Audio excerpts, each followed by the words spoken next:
Mic check. 1, 2, 3. Can anybody hear me? Just checking the microphone so if anyone can see me. Yes, hi, Surfer Des. Thank you for tuning in. I'm going to be waiting a little bit until maybe some more people tune in. Yeah, so it's been a while since I've last done a live stream. It's been a few months. I think last time I went on was during the 1 year mark of this unfortunate invasion. But just let me know in the comment section if you guys can hear me, if everything works. Because I remember the first time I did a live stream, things didn't go as planned. So hopefully you guys can hear me.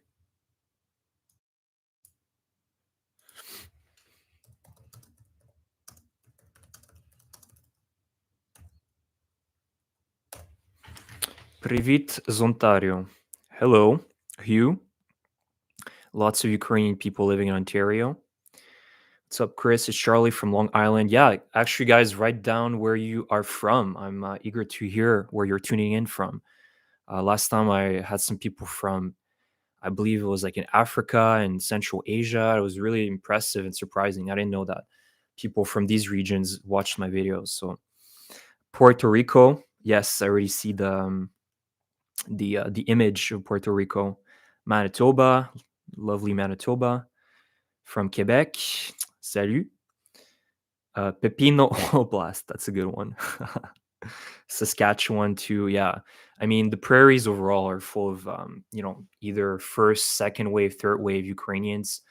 It has been settled a lot by Eastern Europeans, including Ukrainians and Polish people in the early 1900s, late 1800s. Nebraska Oblast, lovely. I've never been in Nebraska. I should go one day in Midwestern, I believe, United States. It would be fun. Richmond Hill and close to Toronto. Surf City, North Carolina. Nice, nice. Who else? Thunder Bay. I've been to Thunder Bay twice. It's a lovely city. I mean, it's a small city, but just the nature around Thunder Bay is amazing. Like being close to the Lake Superior, and there's amazing parks around there, and just like the wilderness of Northern Ontario is very beautiful. Actually, I had the chance to do twice the Trans Canadian Highway when I was younger, and it was great. It was definitely a trip, sort of this pilgrimage that Canadians need to do at least once in their lifetime, from East Coast to West Coast or vice versa. I think it's sort of like a must, to kind of just see the entire country, because there's a lot of beautiful landscapes in Canada. Shreveport, Louisiana, Florida Oblast. I love how we're picking up Ukrainian province names. Florida, lovely. I need to go to Florida soon. You guys know that it's cold here in northern Canada. So I'm sorry, I'm a little bit sick too. Today, yesterday I came. I just I caught something and I'm not feeling 100%. So I have my tea with me as well. Chris, North Carolina. I am married to Ukrainian American. She is in Ukrainian Eastern Catholic. Ah, cool. Have you known her for a while, Eric? Did you guys marry recently, or that was a long, long time ago? Cool. Yeah, there's a lot of people from, mostly the United States, one from Puerto Rico, from Canada. A lot of my Canadian friends are here as well. Yeah, I wasn't expecting a massive turnout today. I'm super happy to have anyone tune in. As a matter of fact, again, a huge thank you for your support for my channel. It really means a lot, even once in a while, if I don't post very often, you guys know that I really care about the Ukraine cause. And, I'm trying to pull out as many videos, as many sort of interactions as possible, talking about Ukraine and, what's going on. My Ukrainian mom is from Montreal. Yeah, there's also Ukraine community in Quebec. So let's give it a little bit more minutes, maybe 5 more minutes, and then I'll start talking a little bit about, just honestly, like, because I haven't had a live stream for a very long time with you guys, just overall what happened in the last few months, key takeaways from this year, things to look forward to, some challenges. Also, first I'll cover a little bit the Zelensky press conference, and it was a total coincidence, but he had a press conference today. with several journalists, and he kind of answered a lot of the questions that for the last few months have been just really bugging the Ukraine government. The interaction between Zelensky and Zaluzhny, why did the counteroffensive fail? A lot of internal sort of pushed disputes on Ukraine, sort of like things are not working out. So I'll talk a little bit about what Zelensky said, how he answered some of these questions along various topics. It's not just the Ukrainian war, but his relationships with others and what's really going on. You are doing some great work. Thank you. I really appreciate it. You deserve all the support. Huge thank you. It really means a lot. I really am super thankful for you guys, and not only just for supporting my channel, but just overall believing in Ukraine. Uh, you know, Honestly, I could really get by with just 50 subscribers. But for me, what is really important is that these subscribers usually convert into helping Ukraine. Whether it be funding, different fundraisers for drone, the development of drones or other initiatives to help the Ukrainian cause. It to me means the world that there's a lot of people that by watching my videos get are convinced that helping Ukraine is worth it. It absolutely is. And I think most of us being from the West, living in the free world, not just the West, but the free world doesn't mean, North America or Europe, many other countries, whether it be Australia, New Zealand, life, despite all its challenges and the society and the free world, the government's not being perfect. I mean, life is relatively good. There are challenges, economically speaking, policies, and that's always going to be there. But I'll take, Canada or United States any day over Russia. If you're telling me you're moving to Russia, I'll be crying tomorrow.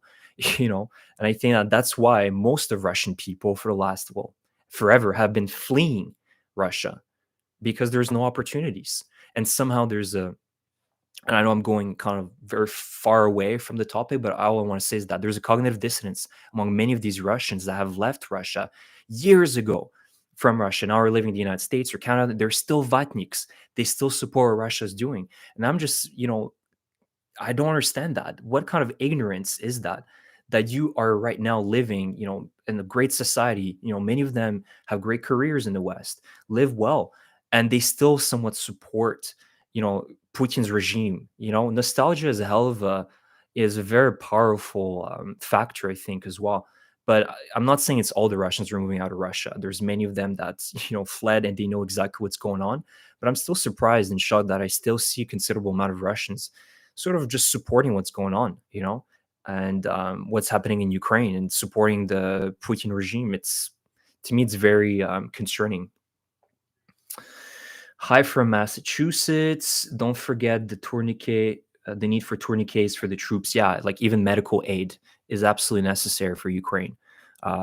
Tourniquets, medical first aid kits, just we often don't talk about it, but the logistics for medical supplies and doctors.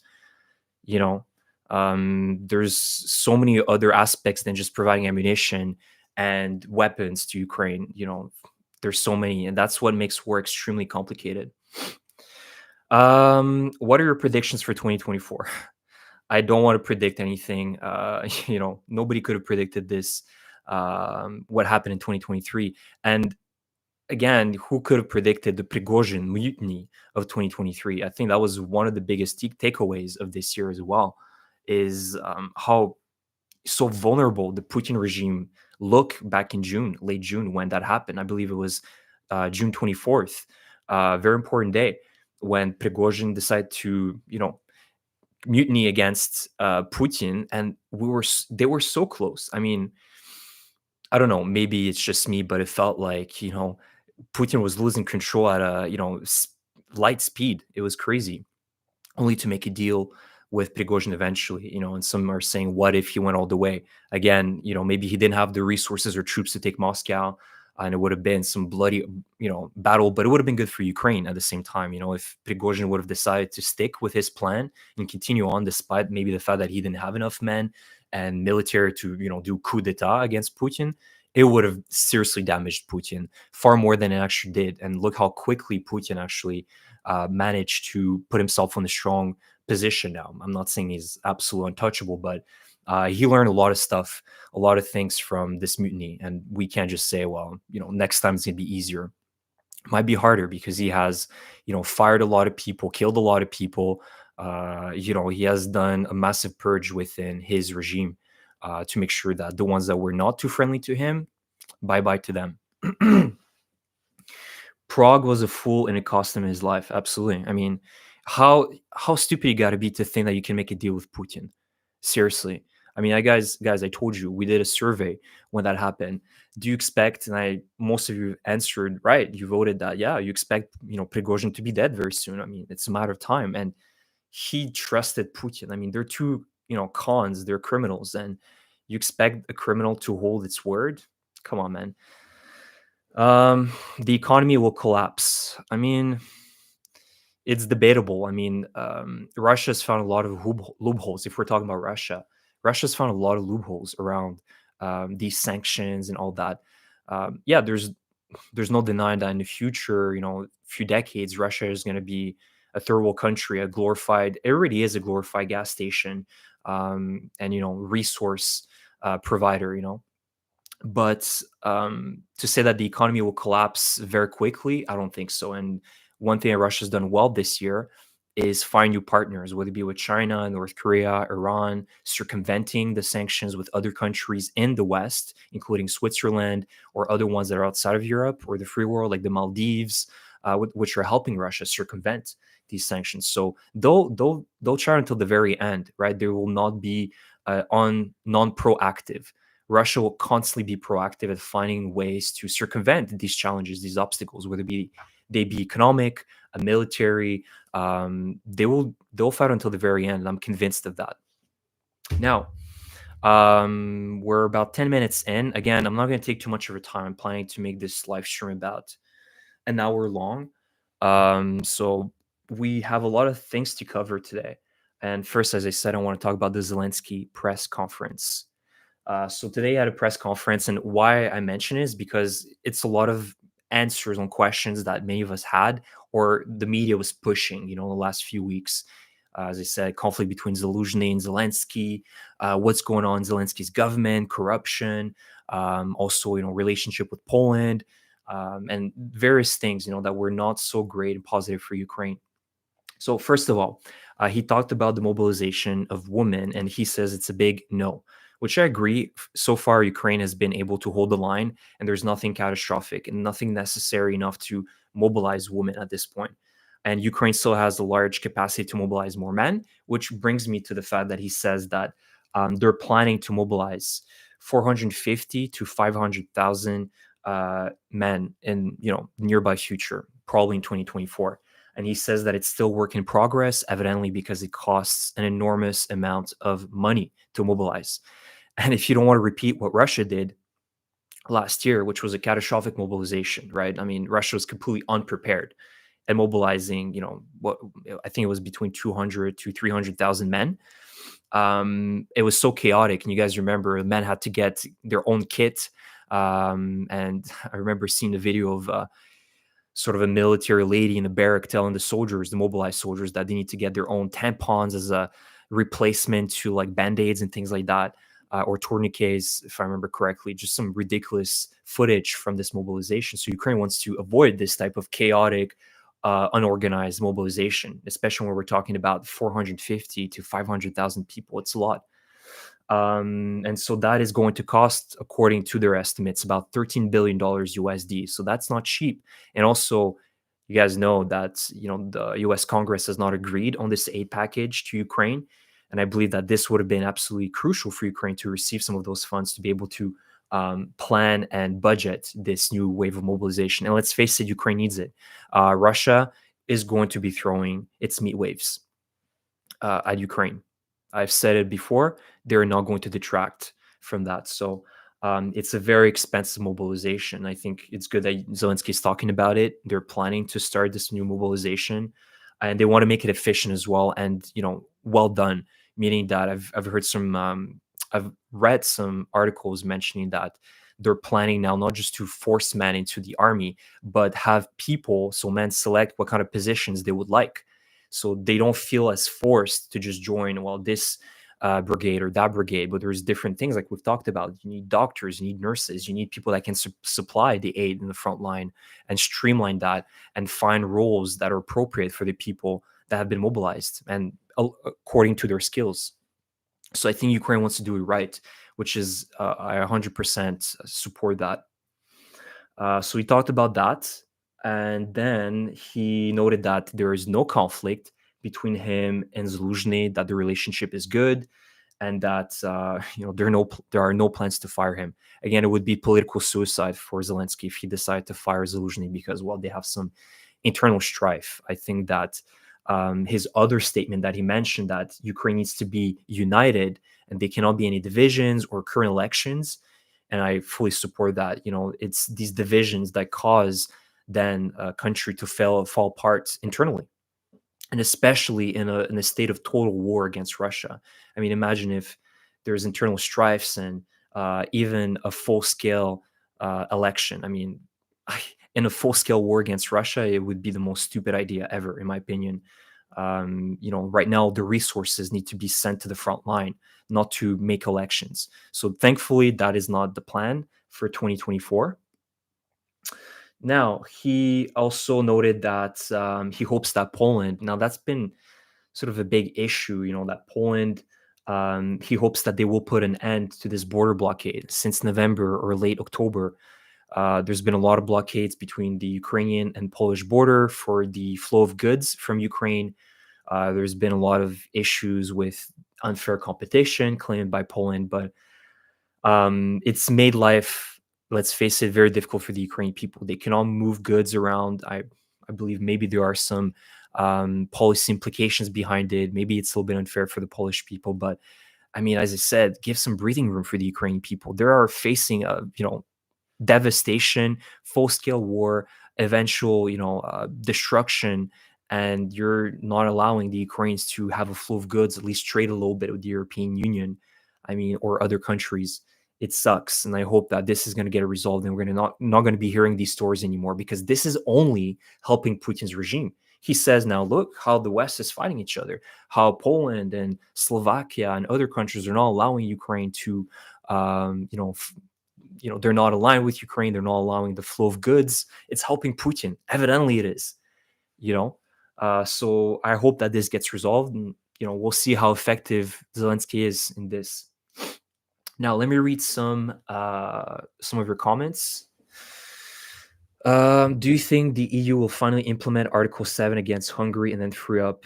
I'm not really familiar with what Article 7. I imagine it's kicking out Hungary fully from the European Union.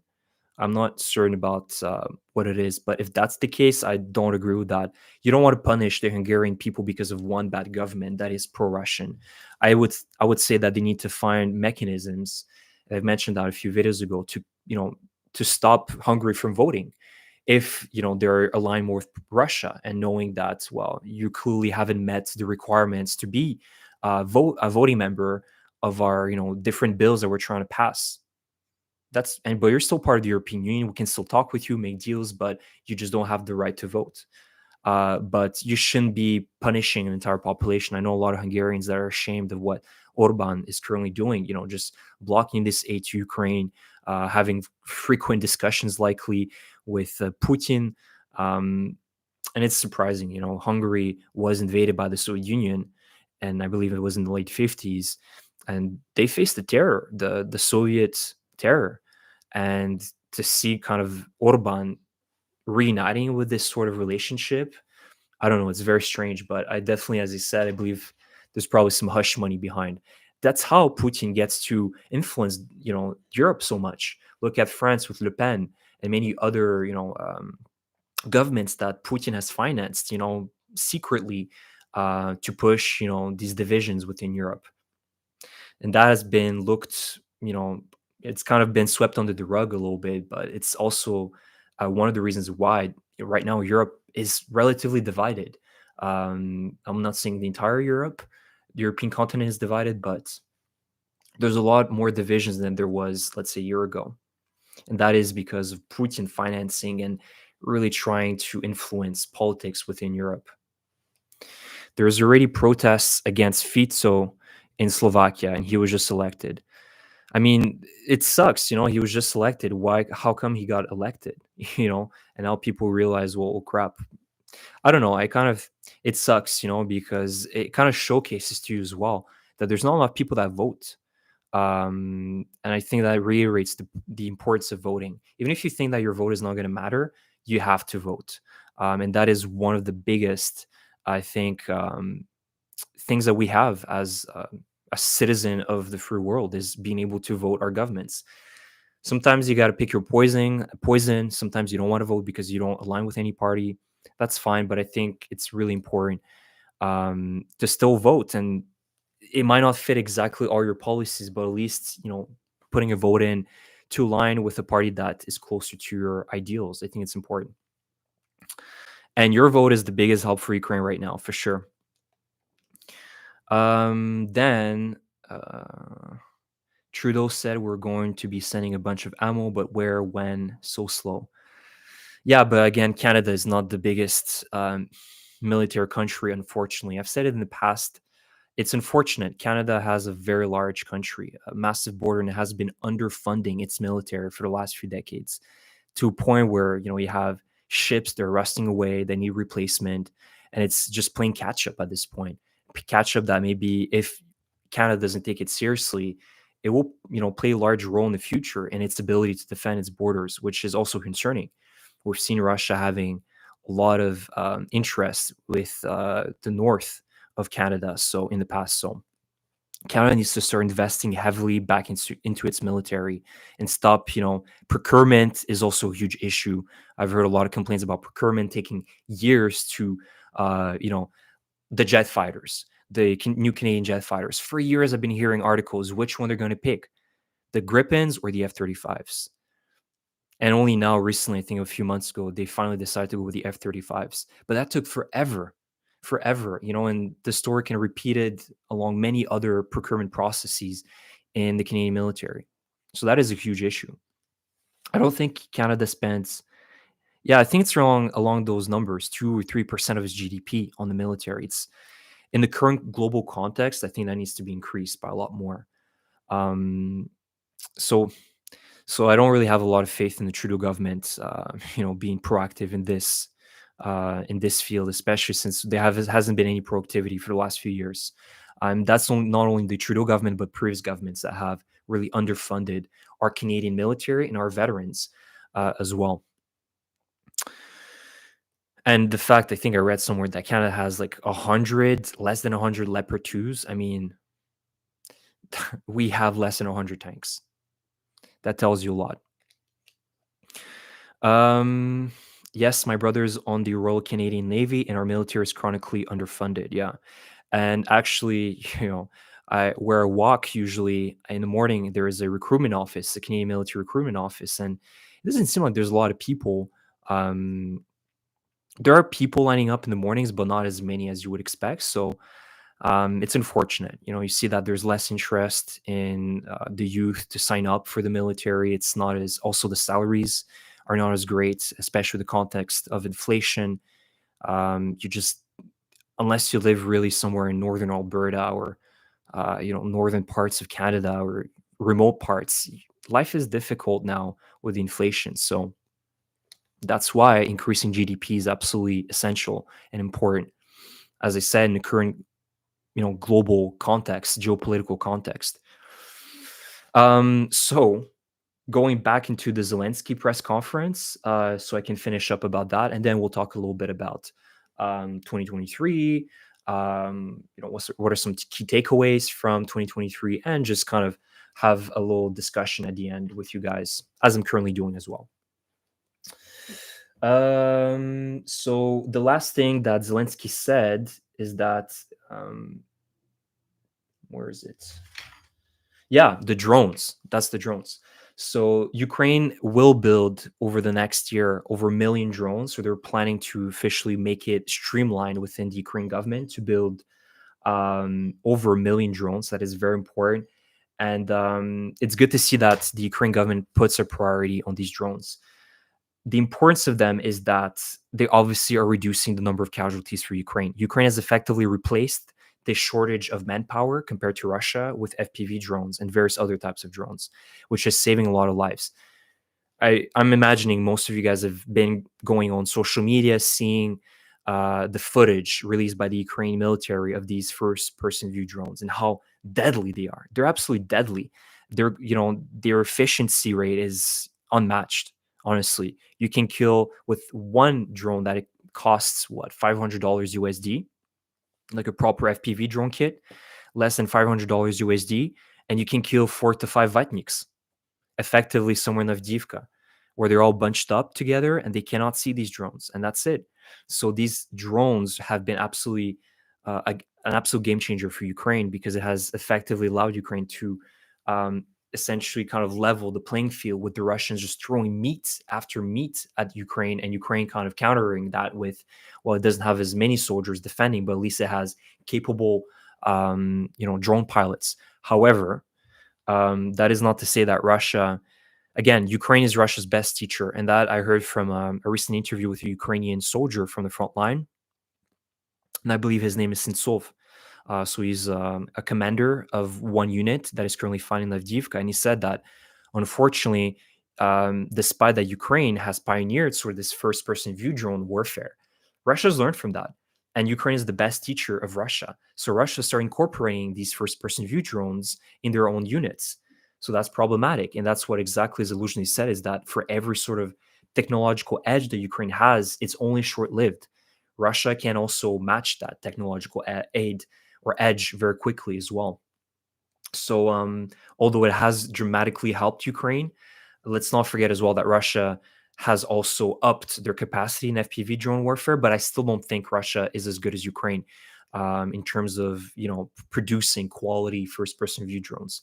But they can get there, and in a few years or a few months, it will be pretty much a parity in this field. But anyways, it's good that Ukraine understands the importance of building millions of drones. That's what's necessary. Mass producing weapons of its own, right? Counting on yourself instead of others. There's nothing worse than being dependent on others all the time, and that's what Ukraine needs to learn right now. And I think that's a key takeaway. One of the first key takeaways for next year is that Ukraine needs to start mass producing its own weapons, setting up, factories, wherever in Ukraine or elsewhere, to be able to mass produce its own ammunition, tanks, and other things. Restarting its military industry, its defense sector. Now, let me read some of your comments. How about the ammunition shortage? As I said, I think it's less of a shortage and more of a concern that Ukraine is worried that, by utilizing too much ammunition right now, tomorrow is never guaranteed, and the West might just stop its help for Ukraine. So I think it's stockpiling right now. But yeah, either way, it is a shortage because Ukraine is not confident that they will receive ammunition in the future from its partners. Again, I've talked about Rheinmetall that made a deal with Ukraine, which is excellent, to produce more 155 millimeter shells, which is the NATO standard caliber right now. But from what we've been seeing with the United States recently, with not being able to pass the $60 billion aid package, and other countries like Hungary and Slovakia blocking, or Hungary blocking the $50 billion assistance to Ukraine, as I said, that kind of is problematic for Ukraine. It's uncertain. But yeah, this ammunition shortage is a huge issue. Despite the quality of the ammunition that Russia received from North Korea, they got 1 million shells. Even if half of that works and the other half is pure garbage, which is confirmed. I'm not seeing half of it, but there's been a lot of footage of Russian howitzers just blowing up and their cannons just, becoming a pineapple because of just bad quality control from the North Korean side. So even if half of that is functional, they still have 500K just that they received in a few weeks. And unfortunately, Russia has found a lot of avenues, help from China, Iran, North Korea, and other countries to resupply itself. Canadian defense GDP is 1.5%. Well, there you go. That explains the reason why Canada is struggling so much in terms of normal procurement of its military and just giving normal livable conditions for its military. Um, Anyone care what happened to Navalny? I heard a story that he apparently was pardoned or something like that by Putin, but he's nowhere to be seen anymore. So, um, чи ти розмовляєш українською? Так, я розмовляю українською мовою. But obviously, because I make my videos in English, I am mostly making my videos just purely in English because I want to reach out to my global international audience. Я з Волині. З Волині, чудово. Вітаю з Волині. I've actually never been. So this viewer is saying that she is, if I remember, if it's a she, that oh no, Emil, that he is from Volyn Oblast. So this is the northwesternmost oblast in Ukraine. Beautiful, beautiful oblast, very uncharted as well. And there's a lot of history in Volyn. So it's a beautiful territory. I've actually never been myself, but I've actually seen documentaries from Ukrainians that went and visited Volyn Oblast. It's super interesting. And again, if you guys don't know, back in history, there was a lot of fighting in that oblast, whether it be in World War II and World War One. A lot of conflicts happened there, and it's kind of a half of the Volyn Oblast is very like uncharted and kind of just pure wilderness. So it's a beautiful, beautiful гарний край України. What's up, Emil? Yep, you guys say hi to Emil. One of the very few, I guess, Ukrainian viewers today. So, вітаю і підписуйся на мій канал, будь ласка. Підпишіться. Yeah, so what was I getting into? I was talking about basically the Zelensky conference. So that's what he talked about today. So it's a good little overview of what happened this year and some of the questions that people had.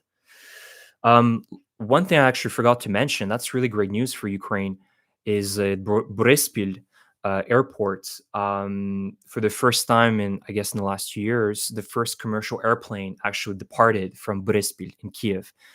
So we're talking about a 777, I believe it's a Boeing plane.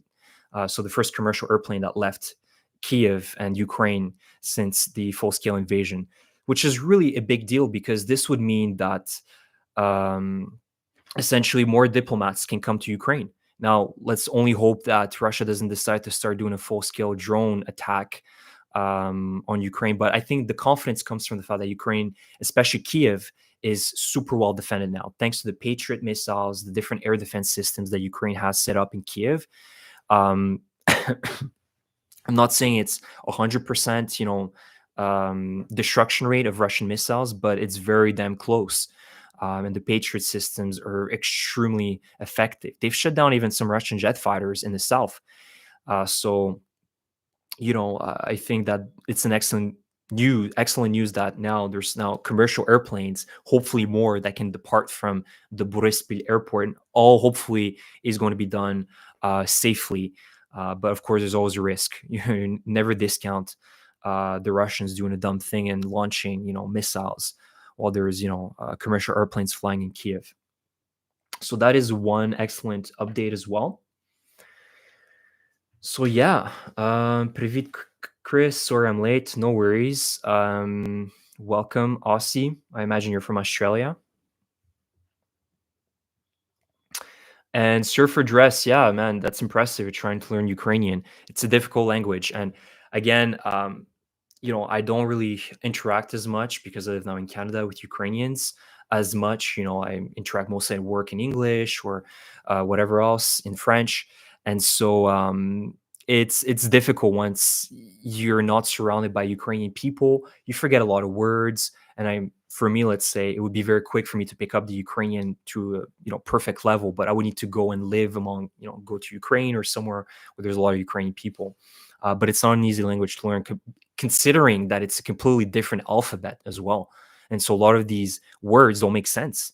To, let's say, P in normal alphabet would be R in Ukrainian, right? So, or let's say a B, what looks like a B in the Latin alphabet would be a V in Ukrainian. So, or мягкий знак, I should say мягкий знак, which is sort of like a numb sound that adds a little bit of it makes the sound a little bit different. Як українська, с. So when you add this little V or B, it makes S. the s sound. Two Su-34 destroyed and 10 damaged the other day. Can Ukraine continue and increase production destruction of distant military objects? I mean, it all depends if Ukraine can start mass producing long range drones. And I think this summer was another big takeaway. Now that we're heading more into the takeaways for this year, is that thanks to now, a mass scale production of long range drones, FPV drones, Ukraine has also been able to effectively target Russian targets in Russia, whether it be military fields, Moscow. There were several weeks where Ukraine was flying these drones towards Moscow, and many other oblasts, and they have done a lot of damage to the Russian military in Russia. And it's another message, as I said, saying to the Russians that you're not safe. You can attack us, but we can attack you as well. But I think Ukraine needs to increase the level of picking on Russian military targets in Ukraine, and in Russia, I should say, in Ukraine. And again, I'm completely against hitting civilian targets in Russia. That would make Ukraine no different than Russia, and that's exactly what Ukraine is trying to prove right now. As much as it is frustrating to see, um, the Russians rejoice at seeing dead Ukrainian civilians. Ukraine and us cannot bring ourselves to this point of just rejoicing at watching the Russian civilians suffer. I don't agree with that, and I think that Ukraine needs to be morally superior right now, even though there is a lot of anger, and I think it's rightful anger at the Russians because they know fully well what is going on right now in Ukraine. And for me, Bratsky narod, that's over. There's no brotherhood between Russia and Ukraine anymore. I'll never pretend that you're my brother, any Russian or whatever. I mean, to me, you're gonna have to prove to me that you're not my enemy and that your views are not imperialist, chauvinistic against the Ukrainians, because that's how they've been behaving on the Ukrainian people for the last few decades. At a minimum, since the Soviet Union collapsed, the Russians always looked at the Ukrainians like this inferior kind, Malorossian, the small Russians. That's how they called the Ukrainians prior to the Ukrainian independence. They love belittling, especially Moscow and all these regimes in the past, whether it be the Soviet Union or the Russian Empire, which spans centuries before, um, love belittling the Ukrainian population and trying to annihilate them through various artificial genocides like the Holodomor, killing and purging millions or hundreds of thousands of Ukrainian elites, poets, writers, just very important people in Ukraine history that have been killed by different Russian regimes. So I think that this is something that, unfortunately, a lot of people understand. They don't understand the history. It's not just something that started in 2014. It started long, long, long time ago, and I can go back in history, right? Um, Ever since the Ukrainians, and I think that one very first true alliance that you can say, yeah, like that's where Ukraine, after the fall of the Kievan Rus, was, I think, the Treaty of Pereyaslav.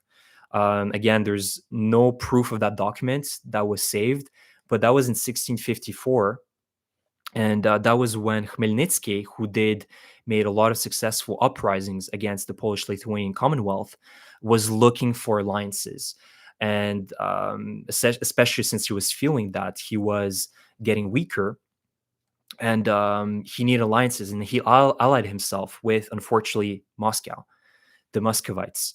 And that started this entire process of Ukraine slowly falling into Russia's sphere of influence, because the Ukrainians, and that comes from today's statement from Zelensky, were not united. They were divided back in the 17th century, even in the past with the Kievan Rus, always divided, always fighting one another, who wanted to be the leader, who wanted to be this and that. And that created, this entire situation that we're in right now. The lack of unity is one of the recurring themes in Ukrainian history. And the Ukrainians only have themselves to blame, right? Always seeking for the new, shiny new thing, like always changing governments. So I think that right now, Ukraine is working towards being a true democracy, but the most important is unity.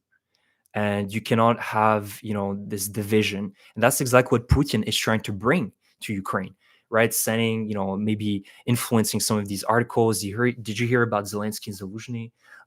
Did you hear about, Zaluzhny, who's unhappy, he's planning to run for elections in 2024, and many other internal strifes, corruption, and of course, these are legitimate topics, let's say corruption, but everything that's kind of hallway talk, let's keep that to the side, right? And that is only helping Russia and Putin's regime, push its narrative that the West, the free world, is not aligned with Ukraine. So thanks, Chris, for the live stream. I have missed these. Yeah, thank you for coming, Vicky. I really appreciate it. And again, I'm not going to be doing these live streams super frequently, but my plan is maybe doing it once a month, maybe once every 2 months. I just don't have the capacity to be doing live streams on a weekly basis, but I've missed you guys as well. I haven't done an interaction like this since February of this year, so I was way overdue, as I said in the past. Do you think that pressure on Russia's economy will ever catch up with their ability to wage war? I think that Russia is putting all of its eggs in the military basket. So no matter how much military pressure or economic pressure you put on Russia, they'll go until the very end, as they said. And doesn't matter how much money is left in the coffers, they're going to live and die by the military. And you can see that. Putin has increased the budget of military spending for, I believe, 2023, 2024. If I remember correctly, is over 40% of the total state budget, which is massive. I mean, we've talked about Canada, 1.5% of its GDP in the military. Russia, over 30 times and a half over that. So it's massive. And so they're going to live and die by military spending. Of course, is waging and putting pressure on the Russian economy is always helpful. And more needs to be done to force countries that are currently helping Russia circumvent these sanctions to punish them. When we know there's a lot of them that are part of the European Union or are not part of the European Union, but are aligned supposedly with NATO or the free world. There's Turkey, there's Switzerland, there's also obviously China, Dubai. Dubai is a massive, the Middle East, especially when we're talking about Qatar, Saudi Arabia, Dubai. I mean, this is where all the Russians went. The ones that fled the mobilization, most of them went to this region or Georgia. And Dubai is seriously helping park Russian oligarch money and Russian elite money right now.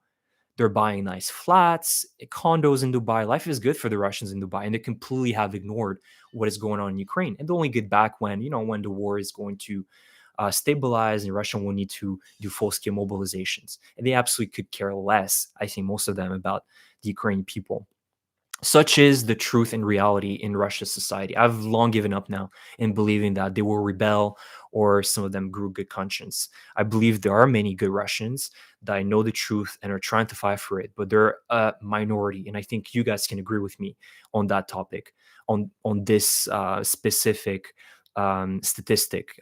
I don't know what the numbers are, but for sure the majority of Russians right now, either don't care or support the war in Ukraine. It's evident. That is typical Dubai. Yeah, and Dubai is honestly like, I can see the sort of opulence and the attraction for many people to go there. It's this new hot, city, the United Arab Emirates as a country, super lavish, but it's very superficial, very superficial. What I've seen in Dubai, the Burj Khalifa, which I think is the biggest structure right now in the world, 818 meters high, doesn't have its own septic system, its own water treatment system. So I've seen videos of them, thousands, if not maybe hundreds of trucks lined up far away from the Burj Khalifa, sucking out the poop of the Burj Khalifa. So there's a lot of serious issues in Dubai, which people don't really talk a lot about. I don't know. It's just an influencer cesspool too now. Everybody wants to go to Dubai to be, look at me, I'm flashy and cool. I don't know. I just kind of feel like there's a lot of I'm not really interested in going there, to be honest. Although it would be interesting to go visit, but not for these reasons. But as I said, the Middle East right now is seriously helping Russia circumvent sanctions, and a lot of these Russians that have escaped mobilization went there. I work there in the United States consulate. Tell me more. I mean, when was that? Was that a long time ago?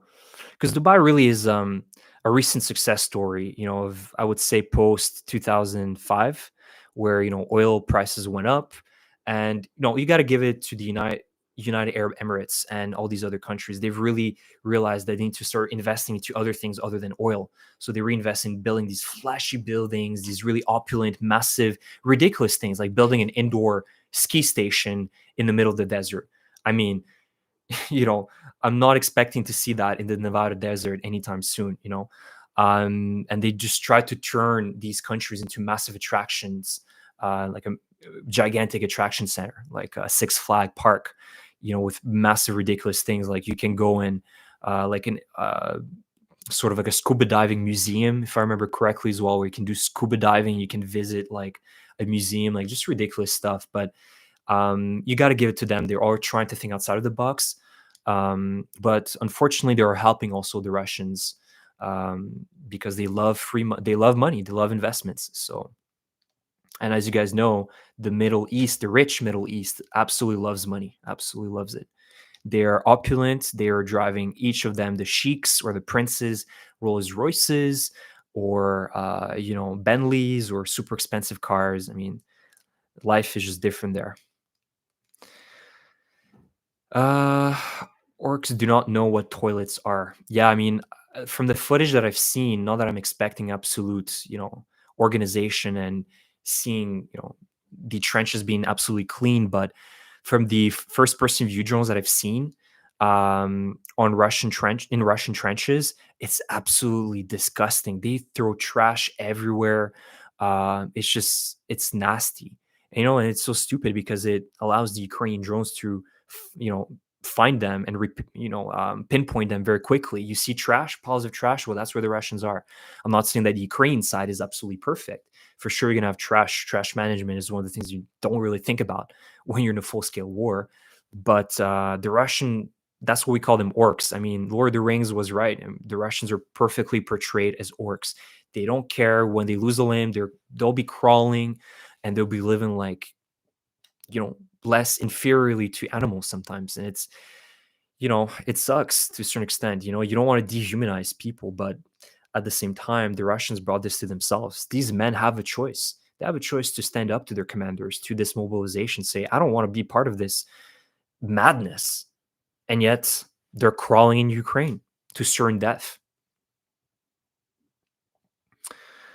There are really savage orcs, lol. I agree, Harrison.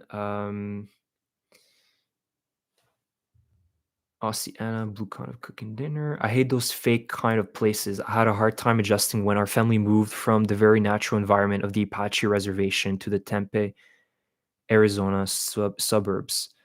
Um, so you moved from Dubai to Arizona, Cheryl? I'm not really understanding this statement. I'm so glad to meet you. You're very interesting. Thank you, Alain. I imagine you're French. Our city mayor was looking at naming the street where the Russian embassy is to Zelensky way. I'm serious. Not sure what came of it though. I mean, that's cool. It's nice, but again, I let's not put Zelensky and other people on pedestals right now. Um, I want to reiterate that as well. We shouldn't be blindly believing everything that the Ukrainian side is saying as well. I think that if you guys enjoy my content, because I'm trying to be somewhere, in the middle, give you a balanced viewpoint. So it's cool that Zelensky has his own names, and one thing I really support and one thing I respect in Zelensky is that he didn't decide to pack up bags and leave Ukraine in February 2022. That was the marking point, and that we got to give him credit. However, let's not forget that many weeks before, Zelensky underplayed the threat of Russia invading Ukraine. Only, let's say, a few days before, a week or two before, he started actually sounding the panic alarm and saying, "Oh, actually, it's going to happen," but still trying to, uh, make it like it's not a big deal. And then it happened. And what happened to the defense of the South? There's a lot of questions that remain unanswered. How come Russia was just it blitzkrieg through the South? There was no defense there. So that's why I'm trying to be careful with putting people on the pedestal too quickly. Although Zelensky, you know, um, absolutely deserve some respect and some credit for the successful defense of Ukraine. I actually also think that he could have done more to make sure that this might have never happened in the beginning, or the current Russian gains could have been far smaller, because we know that the bulk of their gains were in the first 2 months of the campaign in February and March. And now only Russia's able to just slowly, gain a little bit of ground, but not what we've seen since February and March 2022. I've only seen Dubai travel vlogs. Yeah, I mean, as I said, it's like an influencer city. Everybody now is going there because they want to like showcase the most ridiculous things in that country. And I think part of it is actually influence. I don't know if you guys know Mr. Beast. I think it's the most followed YouTube channel ever. I mean, he has the most followers, like 500, a ridiculous amount of followers, 500, 600 million followers. But one thing that he has mastered is these ridiculous videos. Like, I'm going to build 100 wells in Africa. And, don't get me wrong, some of his initiatives are really cool, like building wells in Africa, really nice. But he has really like trained to flashy sort of um, a theme in YouTube. I see a lot of these videos trying to recreate what Mr. Beast is doing, the same thumbnails and the same like grand esque videos. Um, yeah. Yes, Zelensky earned our respect. Yeah, I totally agree. But let's not put him on a pedestal. He's not, at the same time, Churchill wasn't reelected after World War II, right? There's a lot of things that he did not do right, and I think that he also needs to be held accountable for this. And also, even right now with the corruption, it's not, right now is perfect time for Zelensky to get rid of the corruption that is currently ongoing in Ukraine. And there's a lot of it. That is also part of the reason why Ukraine is not able to receive some of the help from the United States and Europe. I'm not saying it's the influencing factor. I think Biden and many of the pro-Ukrainian countries in Europe understand the importance of giving that help to Ukraine. But I think that it's also influencing. Like, well, look, you have some corruption in your institutions in your government. How come you're not cleaning house? We're providing you money, but we don't really know, where that money is being allocated. So more needs to be done to get rid of these corrupt deputies and white collar managers within different Ukrainian institutions. The judicial branch as well is still very corrupt. There's a lot of issues, and of course, it takes time. I'm not saying it takes a few months. It's maybe going to be generational, because there's also needs to be generational mindset. A lot of these people don't understand that nepotism is bad. That giving a bribe to let's say enlist your son to the best university is not a good thing. It's not fair, right? So there's a lot of these mindsets that need to be shifted in Ukraine, and I think that is obviously going to take time as well. But again, more needs to be done to tackle corruption in Ukraine as well, and also things like I've heard a lot of scandals, like repaving roads in the cities. I get it. Maybe there's like absolutely horrendous streets, but there's some people that were saying like the city of Kiev, some streets that were perfectly fine, didn't really need a touch up, were completely repaved. There was definitely corruption in there. Like, that money could have been used to fund and supply FPV drones, or the Ukrainian soldiers asking for thermal optics or other things for some medical aid. And then you see like an entire road or highway repaved that wasn't really necessary. And there's a lot of these stories in Ukraine, unfortunately, to this day. And also Ukrainska Pravda, which is Ukrainian news media.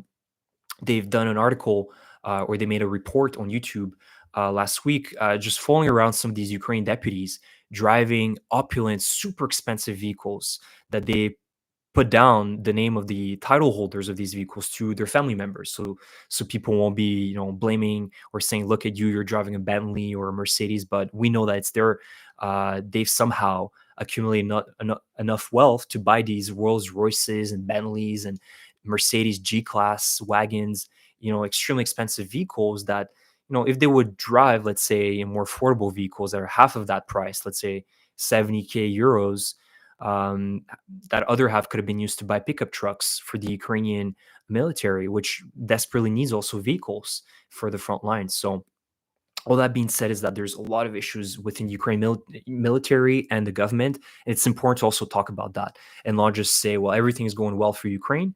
But I certainly believe that Ukraine is doing its hardest right now to talk about these things and make changes. It's not going to be perfect, but I have absolute optimism that Zaluzhny, I have full confidence in him as a commander. He has been saying the right things. He has been trying to preserve human lives, and he understands the implications as well for the future. And he is an absolute Ukrainian patriot. And what I like about Zaluzhny, the most important thing about the Ukrainian general Zaluzhny is that he is not out there, making interviews left and right, turning this into some PR. He's quiet. In the last 2 years, he's made 3 interviews, and he's very low key, and I like that. That's how a military man needs to behave himself, not seek the cameras. That's Zelensky's job. He's good at it. So and Zaluzhny, as you said, Harrison, he says it how it is, the truth. And that's what I'm trying to also portray to you guys and talk about is the truth, a real assessment of the current um, situation in Ukraine. Question Chris from Frakis. I see the occasional traitor in Ukraine arrested for things like sending coordinates to Ukrainian positions to orcs, and I read that they face 8 years in prison. Why is it so low? It's a good question. I don't know.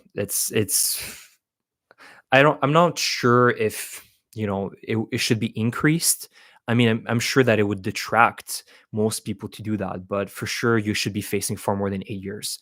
Definitely a quarter of your life sentence, maybe 25 years, 30 years for such treason. You're literally collaborating and helping the Russians kill indirectly human lives. So obviously it's a good question for the Ukrainian government. Do I believe that they should increase it? Absolutely, because that indirectly causes, more suffering and destruction of Ukraine because of these traitors. And there's many of them, many vatniks in Ukraine. Unfortunately, many Ukrainians that are still somehow attached to this Russian propaganda. Unfortunately, some of them pretend that they're pro-Ukrainian. Um, and only now, you can decipher a little bit these pro-Russian kind of Ukrainians, but unfortunately, it's also a matter of lack of education.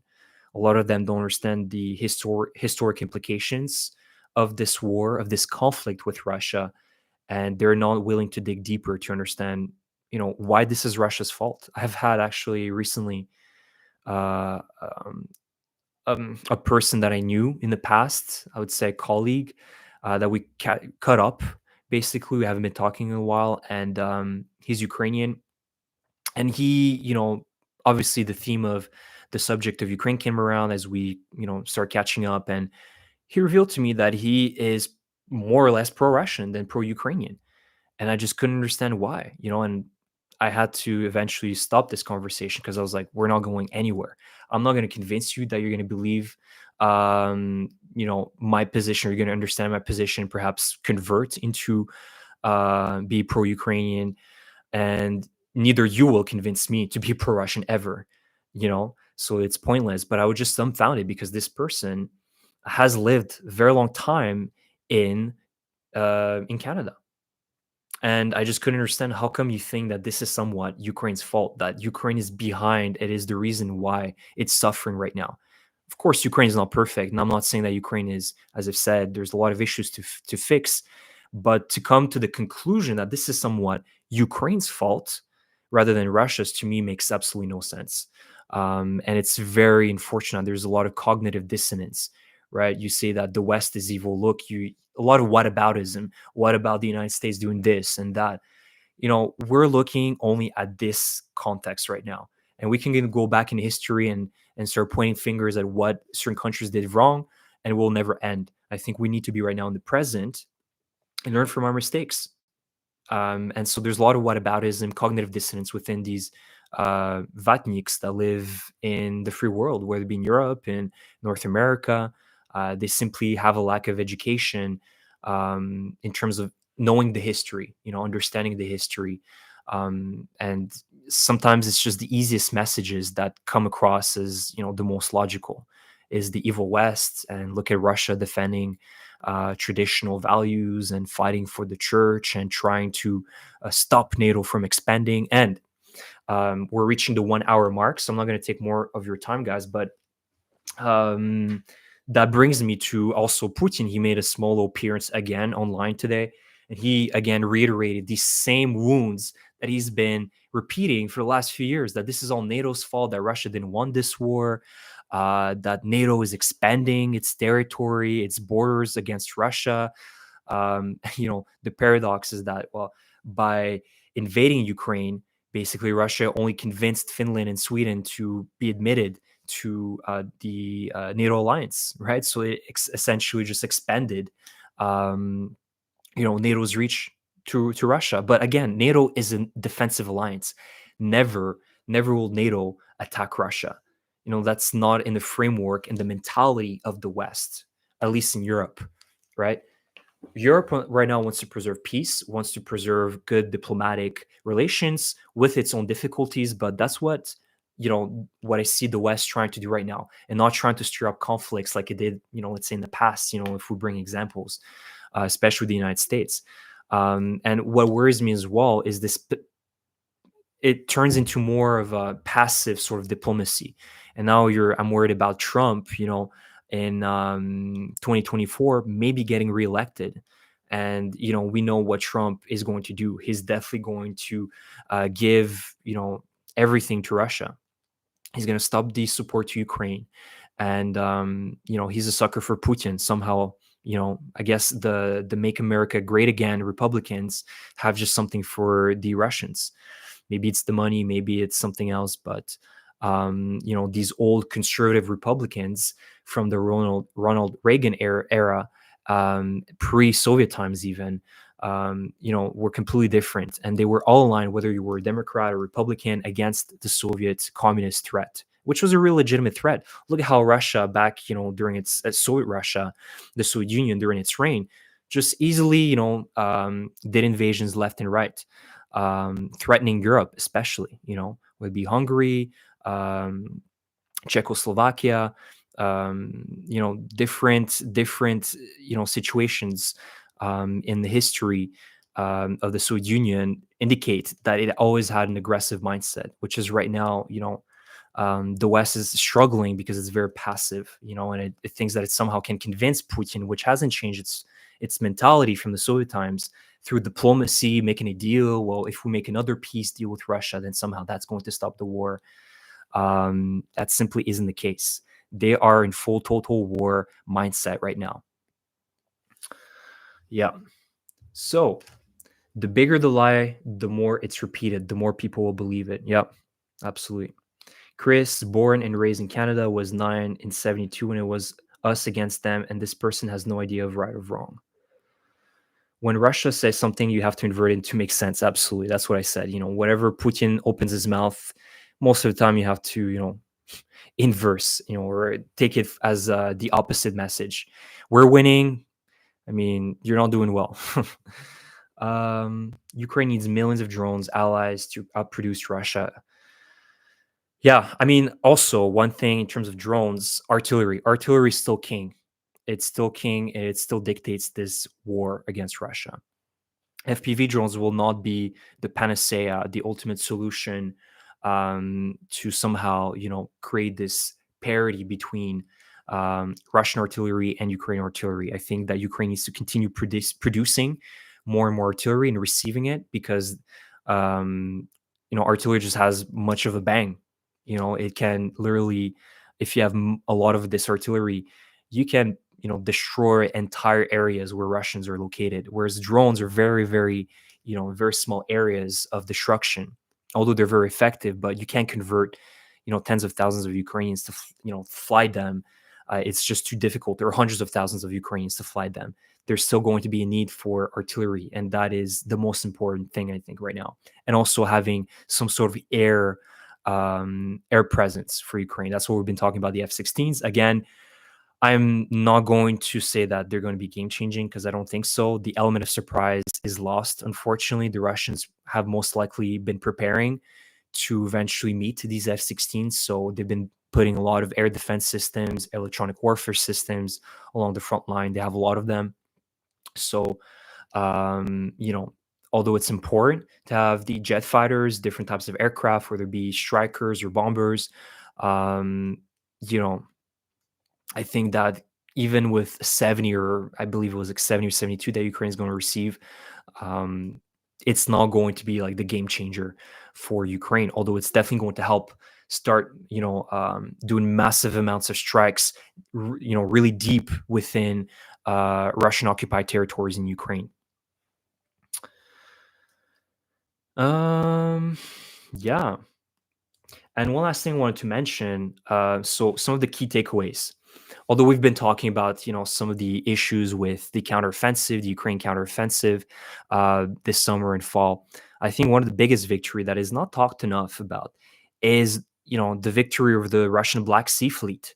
I mean, that is a huge victory, and Russia has absolutely no presence in the Black Sea right now. We haven't been talking about Russian ships dwelling somewhere in the middle of the Black Sea. They're hiding right now somewhere, close to Georgia, Sochi, very close to the Caucasus, because they're scared and afraid that Ukraine is going to hit them, whether it be with long-range missiles, as we've seen with the Scalps or the Storm Shadows, or the Sea Babies, the unmanned sea vessels. Ukraine has rained destruction over the Russian Black Sea Fleet this year and has embarrassed Russia, quite frankly. Not that Russia ever had a good record in terms of its ship naval warfare. Russia has had a terrible record of that, but it has embarrassed Russia because Ukraine has essentially absolutely no navy, and most of the navy that they had was stolen away back in 2014 when Russia annexed Crimea and took the ports of Simferopol and Sevastopol, or Sevastopol.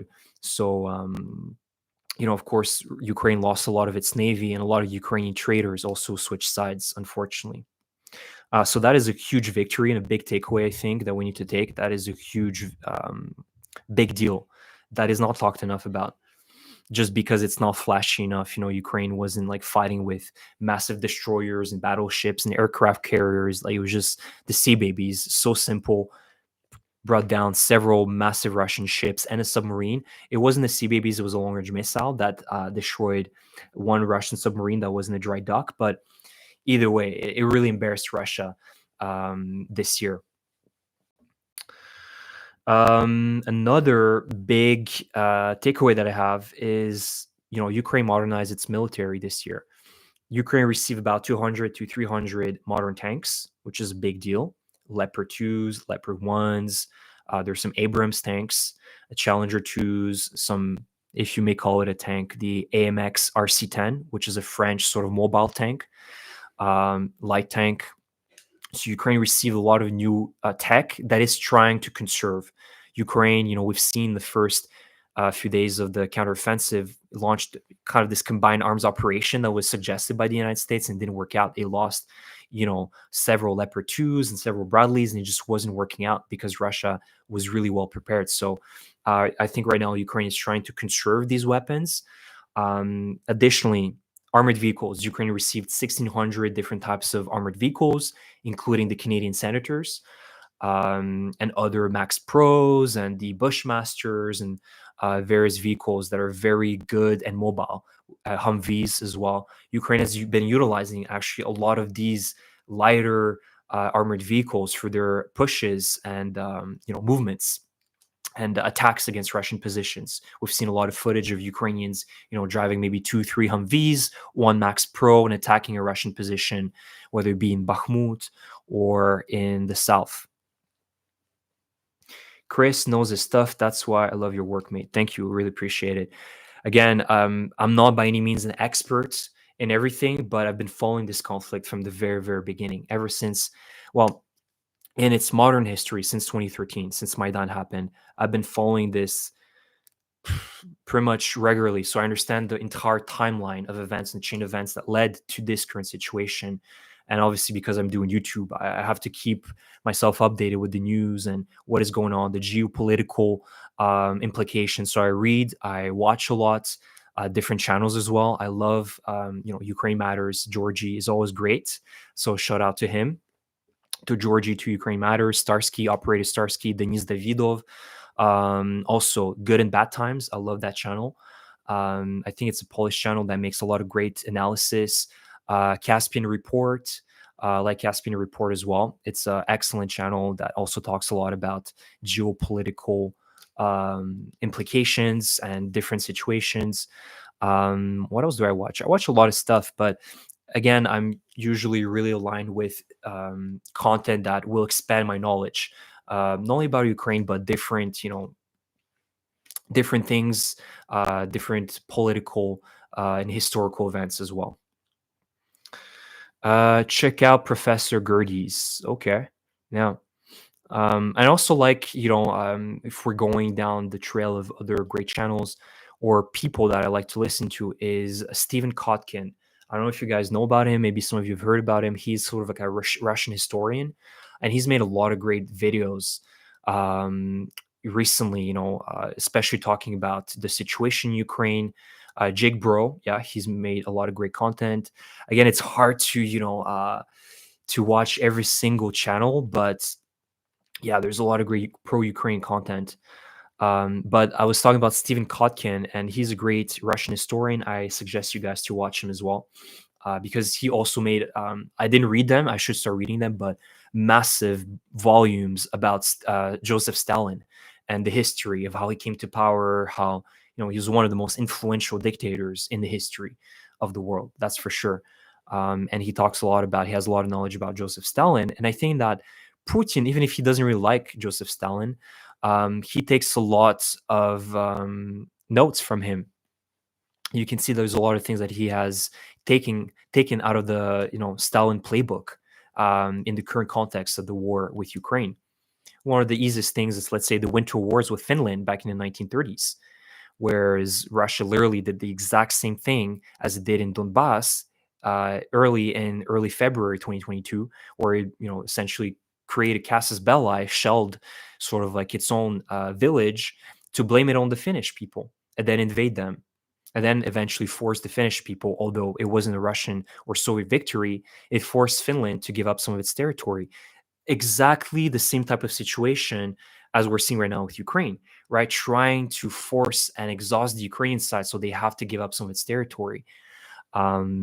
And unfortunately, I hope that that's not going to be the case. But if that's going to be the case, as I said, what is important is that Ukraine is part of NATO and is part of the European Union to solidify and to track Russia from continuing to push further and further.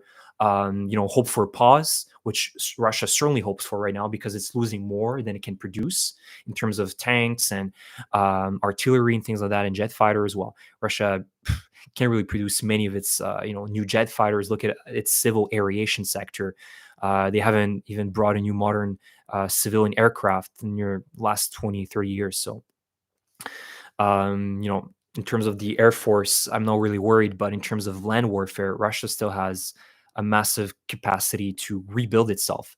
But it needs a pause. And it's hoping for this pause to then rearm itself. And as we've been talking as well, it wants to, there's rumors, and Biden has been saying that Putin is planning to attack NATO in 2026, 2027. And I'm not surprised. People are going to say, oh, that's ridiculous. Putin's not going to do it.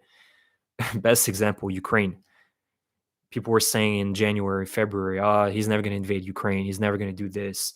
And he did. So don't underestimate Putin. He will test the West, and he has been testing them. Look, right now, we can say that he's been testing successfully the West. He's been testing their resolve. And the resolve right now is far less united compared to what it was a year ago. The West is now uncertain. It's more and more divided, and Putin is feeling confident because of that. And so it's hoping that by 2026, 2027, he will divide enough of the free world to just get his own way and be able to push either through the Baltics, through Moldova, who knows, and test the West even further, NATO, and see, well, what are you going to do about it, right? Are you going to launch nukes? Because we have nukes.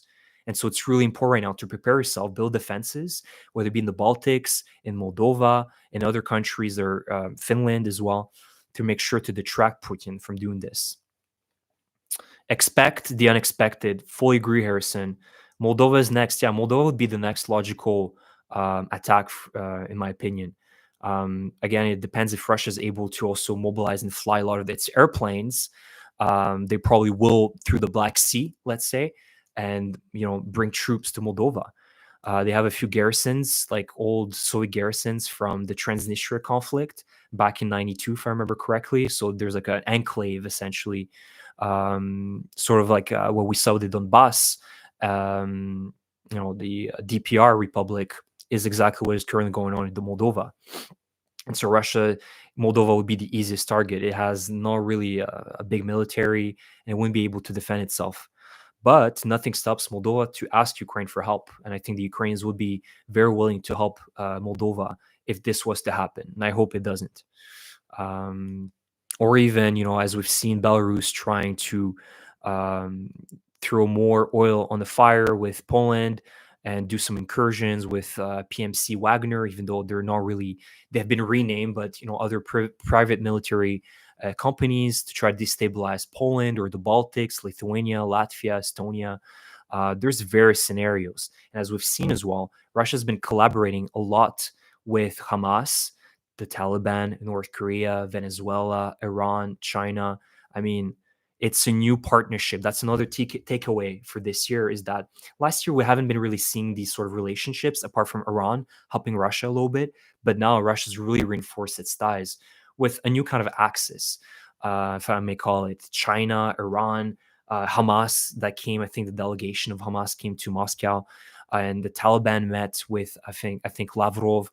So there's a new alliance being built, which is very worrisome because they're planning, and the Houthis in Yemen, they've been striking, oil tankers in the region.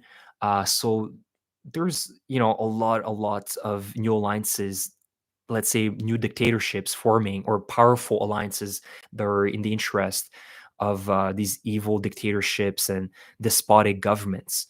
And that is a serious threat to our own global peace and stability. So, yeah, that's I've talked a lot today. I think I'm gonna bring the stream to an end. Maybe let's give a few more minutes. I'm gonna read some of your comments to finish this up. Binkov has his moments. Yeah, I've been watching some of the Binkov channel videos. He's pretty decent. He has some good analysis. Covert Cabal, I think, is another one of these channels that makes an analysis of the numbers. So, like, just how more the structure of the military and Russia. What I like about his videos is he'd made a lot of counts, I think, on the current stockpiles of Russian armored vehicles, whether it be BMPs, artillery pieces, T-72. So it's always good to keep a tab based on satellite imagery. Perun, yeah, I watch his videos as well once in a while. They're very long, so it takes a lot of patience to watch these hour-long videos, but they're excellent. I think they're perfect videos if like you're just cooking some food or you're just doing something, you're just kind of listening to his informative videos. I really enjoyed them, although I don't watch enough of them right now. Butusov, yeah, Butusov is a Ukrainian journalist, although he's a little bit sensational. Um, in terms of like he's recently this week he's made a lot of he called out Zelensky and Zelensky saying that they're not doing enough.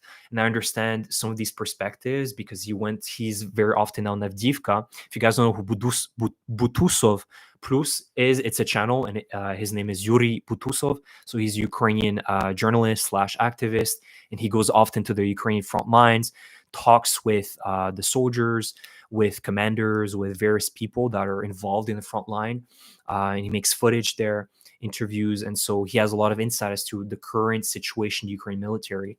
But he has, made a lot of more negative comments recently, since he visited Avdiivka and seeing what is currently ongoing and what is needed to be able to push out the Russians out of Avdiivka. And he says that one thing that I agree with actually with his comments is that a multi-echelon defense. And thus why I brought this subject 2 videos ago. Whereas, Ukraine needs to build these heavy, heavy fortifications throughout eastern Ukraine and southern Ukraine and throughout where there is a front line with Russia. Concrete bunkers, very dense fortifications like what we saw with the Surovikin line, detract Russia from trying to push further because they will. They will continue pushing. It's like a virus. So they won't stop. And Ukraine really needs to be able to, if it doesn't have enough men to hold the line, then with these fortifications, it will ensure that they can safely hold the line. And you know that the Russians are using almost exclusively artillery. They're pounding the Ukrainians with artillery, and that is softening the area where the Ukrainians are, and then they can move in through multiple waves of attack. And they're also using their own Su-24s and 25s, launching missiles to hit specific Ukrainian positions, let's say in Avdiivka or Bakhmut, which is difficult, especially when we're considering afterwards they're launching a massive offensive with multiple waves of meat, right? The zombie waves or orc waves, whatever you may call it. You know, you guys get it. I listen to ATP geopolitics videos. He's a powerhouse Ukraine. Yeah, I think I've heard of that channel.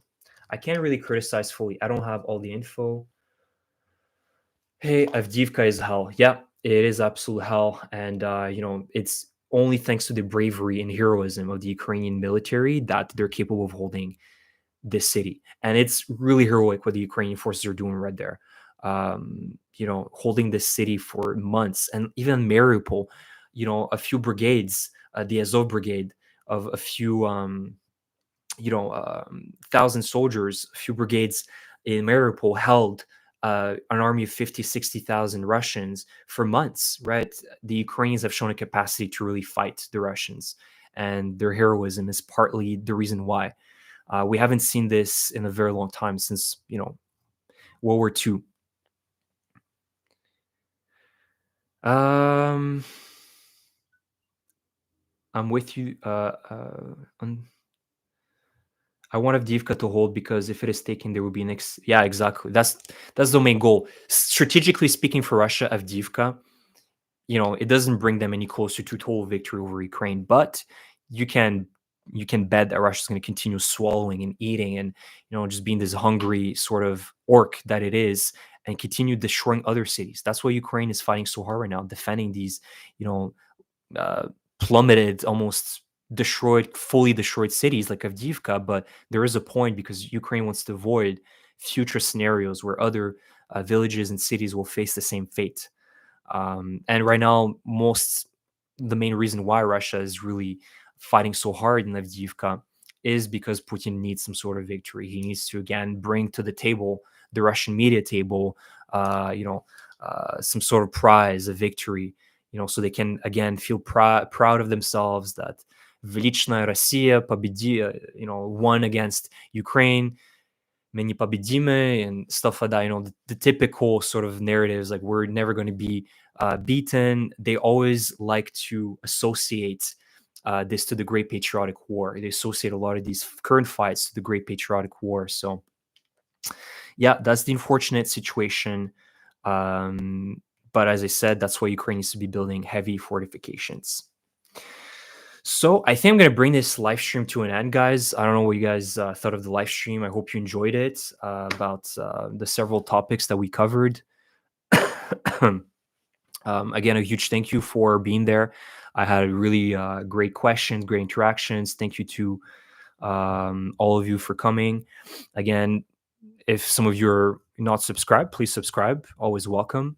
And I hope to make this live stream, next month or very soon again. I think I need to make more of them more often. I think they're fun. I love reading your questions, your comments. You also have so much knowledge. Chris, have a great evening. Yeah, good evening, guys, and Slava Ukraini. Take care, guys. Peace.